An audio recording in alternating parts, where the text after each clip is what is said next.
features some pretty interesting Pokemon. Sierra, I'm super excited to get into this one. I am as well. Mythicals and legendaries between these two casters, Lou and Lee. Lou with that Vienna special event top 8, OCIC top 32, as well as casting in multiple events. Lee with the regional finalists, multiple events, and a world's top 8. To be really interesting to see how they build these teams. Yeah, I always love these caster showdowns, both as a player and as a commentator, because they feature such interesting rule sets. And this one is going to be legendary and mythical Pokemon only. So, you know, we've been playing Series 8. We see some of these Pokemon, only one of on teams, and those are just, you know, the regular legendaries. But mythical Pokemon being allowed is really interesting, because a lot of these Pokemon actually haven't even been legal in VGC before. So, it's, you know, our first time seeing it on the big screen. Lou bringing that Melmetal, Zeraora right away, starting off with these Pokemon that we've never seen legal. Kyogre as well, Xerneas, Volcanion, and Calyrex Shadow Rider. Lee also with that Melmetal, a Mew, which I was not expecting either person to bring here, a Groudon, Kyogre, Zeraora as well, and Yveltal.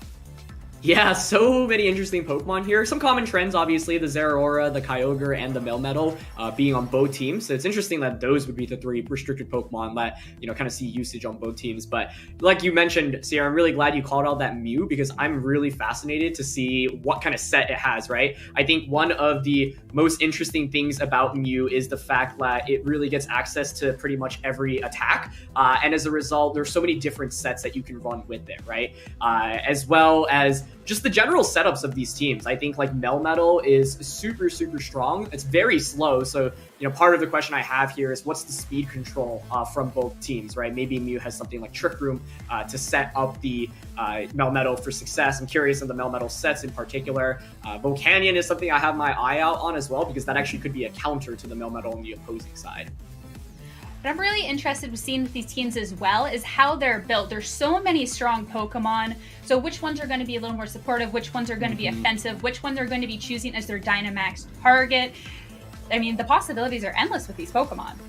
Yeah, and that's a really fantastic point, right? Because when you think of, you know, these legendary restricted Pokemon, people typically think, oh, everything's just primed to be a sweeper, right? It's designed to just win you the game and do a lot of damage. And, you know, typically when you look at Series 8, most of the restricted Pokemon that we've seen in Series 8 typically are the centerpiece of the team. It's not going to be the only Pokemon that the team is going to play around, but it is often going to be that number one option.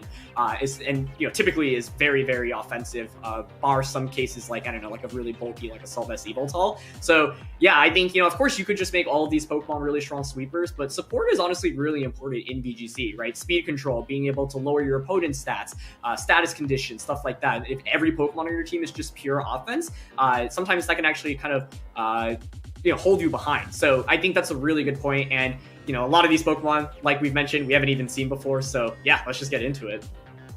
So excited to be hopping into these battles here. Lee sending out that Zeraora and that Mew right away. Then on Lou's side, the Zeraora as well, but paired with this Melmetal. Man, this is going to be so interesting, the Zeraora kind of dual mirror match here. And yeah, Lou here has a really cool set with that coaching and that fake out. So, you know, that's exactly like that support you were talking about earlier. I think that the Zeraora here, yeah, may be able to just apply a lot of pressure immediately, but more of like defensive pressure, right? It's designed to set up the Melmetal here. Coaching, really cool as well. This Melmetal, you can see how much HP it already has. If it Dynamaxes, I mean, that's going to balloon up even more. And so from Lee's end, I'm curious if he's going to maybe try to set up like a Trick Room here and try to play towards his Melmetal in the back of his side. I'm loving to see how these Pokemon are interacting together as well, especially with restricted formats and such. You only get to see 1 or 2 legendaries or restricted Pokemon out. And now we have all of them together, including Pokemon that have never been legal. So it's going to be really interesting to see how they all play off of each other. That Melmetal is going to be Gigantamaxing here. And Zeraora with that knockoff. The Assault Vest just disappearing, and then Zeraora on Lou's side, I apologize, getting that coaching, getting an attack boost and a defense boost here, so this Melmetal is going to be a force to be reckoned with. Yeah, look how much HP it has as well. You know, the Pokemon are level 100, but nearly 1,000 HP. You don't see that very frequently, and the coaching strategy is really cool, but you know, I think both players, we'll see what the Mew goes for here, because if it is something like Trick Room, I think that'd be very, very fascinating. And yeah, it's going to be that Trick Room. So, like, I think the knockoff there is really interesting, right? Because you eliminate the item from Melmetal immediately, gets rid of anything like a Life Orb, Assault Vest, Weakness Policy. And yeah, Lee is going to bring in his Melmetal now, and it's really, you know, able to just play from one turn ahead, right, in terms of the Dynamax, because Lou's already committed a turn to Dynamax. You've also gotten rid of the Assault Vest. Now that you know that it has Assault Vest, you know that it can't protect as well, right? And so Lee here, free to target that slot. I think we should expect to see his Melmetal Dynamax. Now what I'm curious about is the item on his Melmetal. Is it something like a Life Orb? What does Mew really do after setting up that Trick Room as well, right? Mew is typically a pretty fast Pokemon, so can it actually, you know, do anything under Trick Room, or is it kind of just you know, relatively useless right now from Lee's end? We'll have to see. Right, so we see that Melmetal is also going to Gigantamax here. I'm really interested to see what this Mew's doing. Like you were bringing up, it's normally a fast Pokemon as well, with so many different options it can do. We've already seen that it has the Trick Room. Is it going to be providing more support? Is it going to be attacking? Like, what can it do at this point? That's the answer. It's Bulldoze, and it goes first before Melmetal. So, you know, indicating either Melmetal's maybe a little bit speedy, or more likely Mew is very slow, potentially even holding an item to decrease its speed further, and it activates that Weakness Policy on Lee's Melmetal. This Mew set, I'm absolutely loving this. We're going to be seeing that Max Quake into the Mew, only dealing about half of its HP here. Yeah, targeting the Mew there, likely, you know, not wanting to activate a potential Weakness Policy on Melmetal, but because that Mew has this really interesting Bulldoze setup, you know, able to actually just move beforehand. And so, you know, the big thing for Lee right now is he has a Melmetal at +2 attack, also getting special defense boost, which is pretty important when you consider that Lou has a lot of special attackers on her team. And that's why I actually really like the knockoff that Lee went for on turn 1. You eliminate any potential Weakness Policy from the back, right? Lou giving us a sneak peek of her Pokemon in the back end. It's going to be that Choice Scarf Kyogre coming out right now, but not really what you want to bring, especially when the Trick Room is up. So I think Lee is actually in a phenomenal position right now, where he has an extra turn of Dynamax, and his Melmetal is just considerably stronger than Lou's Melmetal, right? You can probably target that Kyogre slot with a Max Quake relatively safely and just ignore Melmetal for a turn here, especially because, you know, Melmetal is not going to be able to pick up the one-hit KO onto your side. But yeah, that Bulldoze Mew moving before Melmetal to activate that Weakness Policy in Trick Room, certainly not what I would have expected going into this battle. I would not have either. What a great synergy those two Pokemon have. That's unexpected, but I'm absolutely loving this. Luda being the target here. At this point, are you really wanting the Mew to stick around to see what else it has to offer? You just want to get it out, or do you just want to get the Melmetal out since it has the Weakness Policy and it's dealing some massive damage? That Max Lightning hitting into the Kyogre, just one hit, taking it off of the field and activating that Electric Terrain as well. Yeah, so getting rid of Kyogre, picking up another knockout, and I mean, this reminds me a lot of the strategies we've seen previously, right, as Max Knuckle comes out from Lou's end. So, yeah, they're able to do a little bit of damage to Melmetal, but that barely tickled, to be honest, right? And I think, like I was saying, this reminds me a lot of... Oh!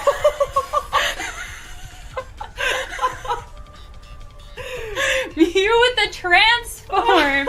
Lee now has 2 Melmetals out on his side of the field here.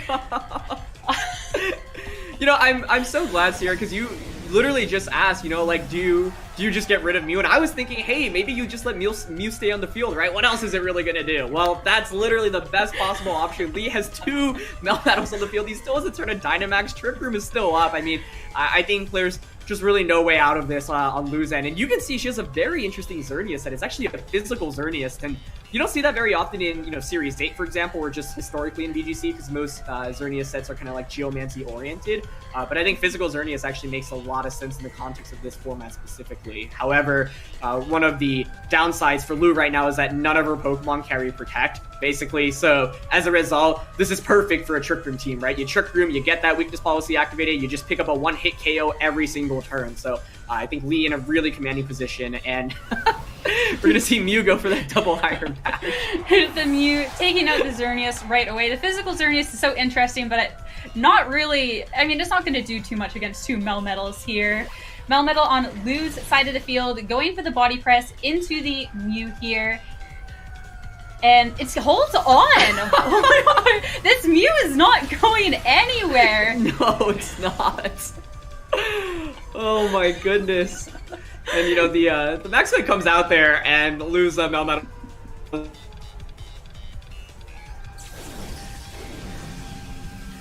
is completely dominant right now, and going into this match, you know, there's 3 Melmetals on the field. I just love the view of this. How often do you see this? Yeah, no, exactly. Like, we were already excited going into this match just because it features some Pokemon that we never see, and somehow we ended up in a scenario where there are 3 Melmetals on the field.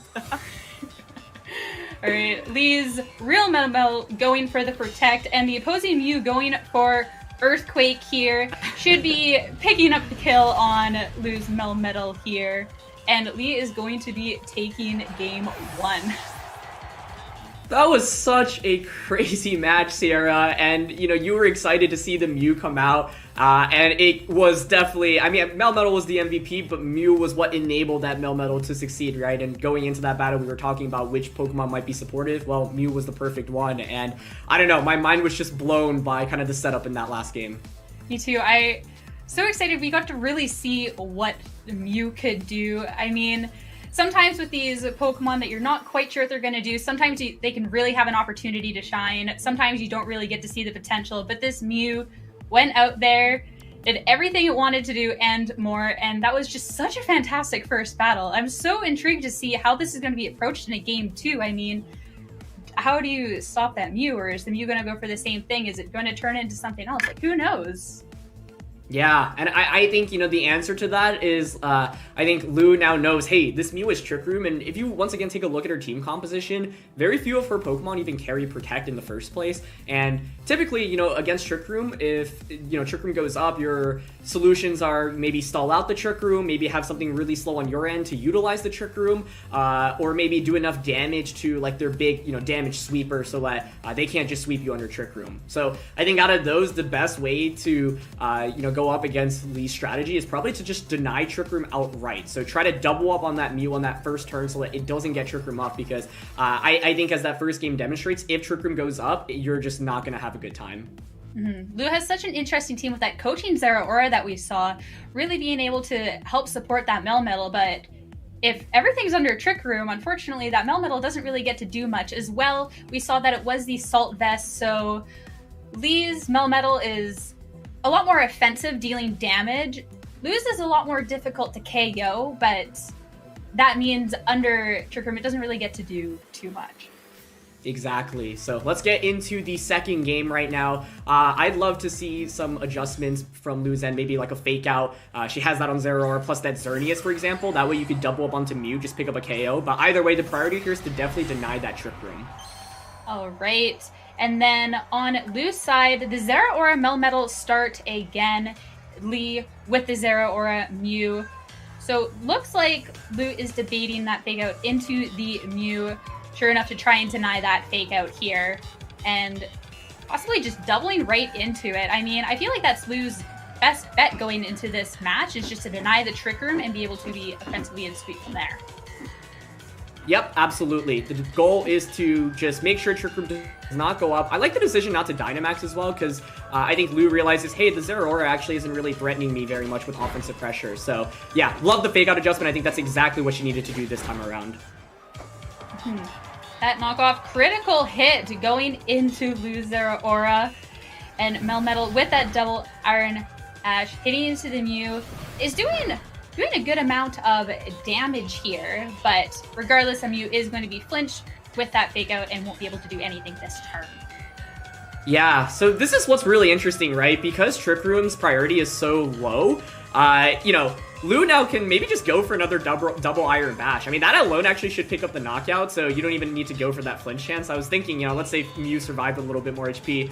Double Iron Bash actually does have that opportunity to flinch as well, but I think this is exactly the adjustment Lu needed to make in the second game. You know, fake out to ensure Mew does not set up that Trick Room on turn 1. Now Mew's in a really awkward spot, right? Zeraora just keeps spamming these knockoffs, but Trick Room doesn't go up. This game is a lot harder for Lee. Lee hitting into the Zeraora on Lu's side again, so we won't see a coaching, but we will see that Iron Bash into the Mew, taking it out. So we'll have to see how Lee adjusts here without getting that Trick Room off going forward into this match.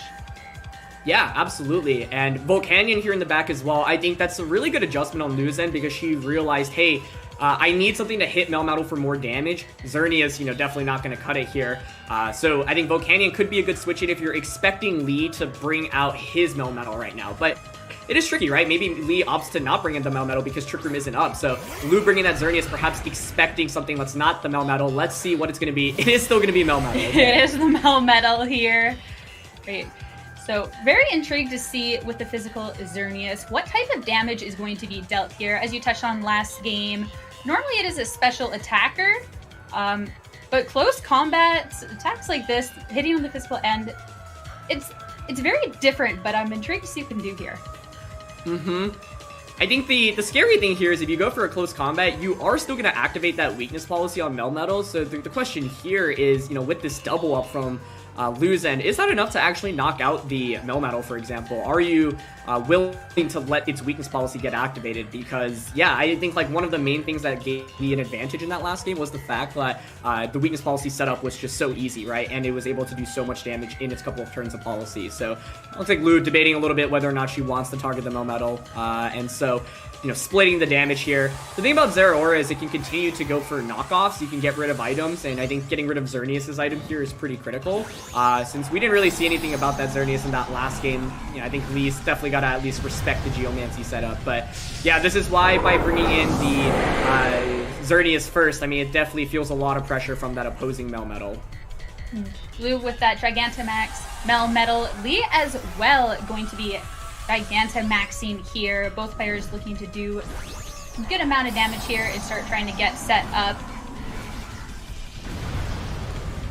So let's see. Really curious. You know, I think from Lee's end, just expect another knockoff, and the question is what his Melmetal really wants to opt for right now. Who do you want to target? Yeah, the knockoff here goes into Xerneas, and I think that makes sense because you know the opposing Melmetal has Assault Vest, and right now you are just using physical Pokemon. Great. And close combat not really doing too much damage into this Melmetal here, and Xerneas is going to get a defense and special defense drop, and is activating the weakness policy all in the same turn. The Melmetal with the special Gigantamax move here, hitting into the Xerneas and just taking it off of the field. Yeah, so it's still looking so strong. I mean, this Max Quake's going to come out. Close Combat was able to do a little bit, but that knockoff was really critical. You know, is going to be able to knock out the Zeraora at least, but that special defense boost, not very helpful against the opposing Melmetal right now. But the upside for Lu is that she has conserved her Volcanion, and she's gotten rid of the Zeraora, which threatens with Electric-type Pokemon, right? So, Electric-type attacks into the... It's Groudon as the last one. Wow, okay. So, this is so interesting because Groudon comes out, it sets up the Sun, so Volcanion can actually do more damage with potential Fire-type attacks. But then on the opposing side, Groudon also has that Precipice Blade, so it just threatens with a ton of damage right now onto, you know, super effective damage on both of these Pokemon. So this is going to be a really interesting finish. I mean, we know that Lu's Melmetal can't protect. Lee should recognize that as well. You know, you aren't able to get defense boosts through these G-Max attacks because they're not max steel spikes. And so from Lu's end, I think it makes a ton of sense to just lock yourself or go for the Heat Wave, get a lot of damage. And Lee's going to opt for that Max Guard. Doesn't want to faint this turn. Great. Sure enough, huge damage onto that Volcanion here. Volcanion going for the Heat Wave. And it misses! Oh no! This is not what you want to see on Lu's side here. Is going to be hitting into the ground, only dealing about half damage though. That was a huge miss here. Yeah, I was thinking that would be enough to knock out the Groudon, given that I think the Volcanion has that Life Orb here. So, able to survive the turn. Now, what's interesting is Melmetal's Gigantamax effect is subject to Torment, so Groudon actually can't go for another Press Displays. It's Rock Slide, but it misses the Volcanion! Volcanion with a chance to redeem itself. Going for that Heat Wave. Misses the Melmetal. Oh my goodness.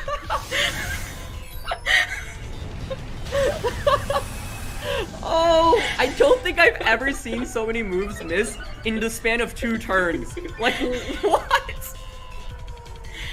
At this point, it's just easier to call the moves that are connecting here.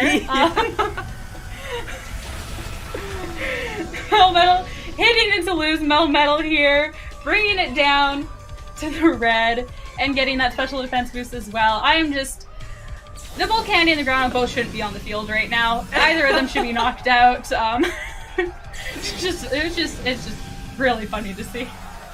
Yeah, I mean, misses aside, I think, so Lee, had the opportunity to potentially target down the Volcanion there, but ended up actually targeting Lu's Melmetal. So, if Groudon misses a Precipice Blades once more, Heatwave can actually maybe just pick up the double knockout here. So, Lee had the opportunity to potentially knock out Volcanion, was maybe reading, I think the reason he didn't was expecting the Rock Slide to just connect and pick up the knockout there. So, but not covering for that option, Volcanion actually potentially gets another attack off here. So, Groudon really needs to connect, right? I mean, we even see this in Series 8. The problem with Groudon often is that it's relying on slightly inaccurate attacks in Precipice Blades and Rock Slide. Here's Precipice Blades! And Volcanion misses the Volcanion again! We'll pick up the kill on the Melmetal, but this Volcanion is around for another turn, going for the Heat Wave, and it finally does connect here. Oh! Doesn't pick up the KO, though, on the Groudon. Will pick up the KO on the Melmetal. And we are down to these 2 Pokemon that just cannot land their moves. Yeah, I mean... so many misses, but the fact Groudon hangs on there is actually huge, right? However, it still needs to hit an inaccurate attack here, right? You need to go for Rock Slides or Precipice Blades. I think Rock Slide will probably finish it off from the range that's at its slightly higher accuracy, so that's probably what you want to go for. So Lou is still hoping for a miss, and Precipice Blades! And misses! Again! Steam Eruption coming up! Finally pick up this KO! I can't believe, and both Pokemon end up fainting as well, but in the end, Lou ends up winning kind of the tiebreaker in between those Pokemon fainting. I mean, I'm at a loss for words. I've never seen something like that. I think that was, maybe 5 or 6 misses in the span of 3 turns, and every miss that needed to come out came out. The Volcanion missing every one of the Groudon moves there to stick around, to keep dealing these big damage. That was an unreal end game, and it does mean that we'll get to go to a game 3, which I'm so excited about. Those were both such fantastic games. The RNG at the end of the second game there, you just can't ask for a better end game. No, absolutely not. I'm glad we get to see a third game. I mean, Volcanion, I think, was the right adjustment. You did see that in the end, the Groudon was able to take a Heat Wave. But it's weird to try to even analyze this, because I'm normally I try to think, oh, what if this miss didn't happen? But there were 5 or 6 different misses. So it was just, I can't imagine being the players in that position where your heart skips a beat because you miss your attack, but then your opponent misses your attack, and then now you're like, okay, I just need a hit, and then they don't hit. I mean, it was just absolutely wild. But I think one thing to note is that Volcanion mix-up was actually really, really important. So I think that Lou's going to want to continue bringing that, because that is the best answer against Melmetal. So let's jump into this third game. I just can't believe it. Me neither. All right, on Lee's side, the Mew Zeraora start yet again. And then we're going to see the Calyrex Shadow Rider and the Melmetal. So the Calyrex hasn't been brought to either of these matches. Really interesting to see what this one's going to be bringing here.